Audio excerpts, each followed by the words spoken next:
Votre problème, ce n'est pas la visibilité, c'est la stratégie de distribution. Votre site tourne, vos campagnes d'acquisition aussi, mais le chiffre d'affaires plafonne. Et si le vrai blocage, ce n'était pas le trafic, mais le fait de s'appuyer sur toujours les mêmes canaux?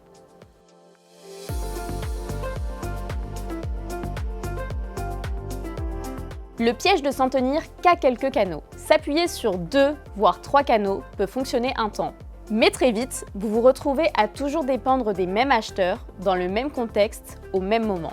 Vous subissez les mêmes périodes creuses, les mêmes pics promo, les mêmes contraintes d'acquisition. Et surtout, vous n'avez aucun levier pour créer une croissance structurelle. Chaque canal devient donc un plafond. Pendant ce temps, d'autres marques multiplient les points d'entrée. Une marketplace spécialisée, une plateforme grand public, un retailer digital, des ventes privées, un canal B2B, etc. Pas pour être partout, mais pour être au bon endroit, face à la bonne intention d'achat, avec la bonne promesse. C'est ça l'enjeu, diversifier intelligemment, pas pour faire du volume, mais pour construire une croissance pérenne. La vraie question, ce n'est pas combien de marketplaces je peux activer, mais quel rôle elles jouent dans ma stratégie. Est-ce un canal d'acquisition massif comme Amazon ou Cdiscount, un canal d'autorité sectorielle comme Kiabi, Fnac, Leroy Merlin, ou un canal d'écoulement ou de revalorisation produit comme VP ou Back Market. Prenons un exemple concret. Une marque de bricolage qui vend des outils et des accessoires de rénovation. Elle vend sur Amazon, très bien.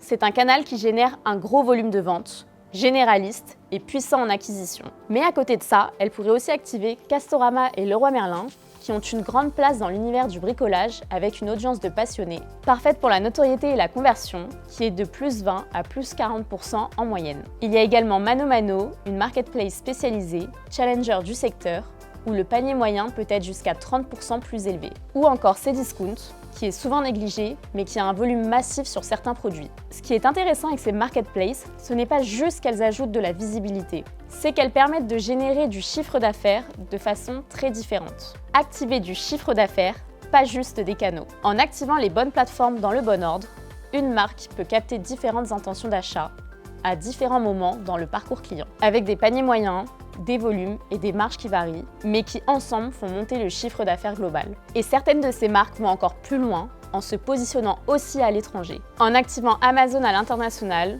ou bol.com avec une stratégie localisée, où un même produit est distribué sur 2 ou 3 pays sans impacter le back-office grâce à une orchestration logistique adaptée. En clair, la vraie question, ce n'est pas dois-je y aller, mais plutôt sur quel marketplace j'ai un ROI potentiel réel, compte tenu de mes produits, mes paniers moyens, marge, volume et structure logistique. Et dans quel ordre les activer sans fragiliser mon organisation. C'est exactement pour répondre à cette question qu'on a créé le simulateur de croissance e-commerce Shippingbo.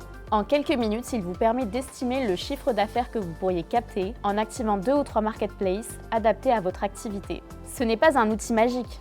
C'est un point de départ pour activer les bons canaux et les transformer en chiffre d'affaires. Vos concurrents n'ont pas forcément un meilleur produit, ils ont juste mieux structuré leur distribution. Aujourd'hui, Shippingbo est connecté à plus de 140 marketplaces. Mais ce qui compte vraiment, c'est de savoir lesquelles sont les bonnes pour vous. Tout le monde parle enfin efficacité, simplicité, satisfaction. Shipping, beau, un langage unique, des opportunités partout.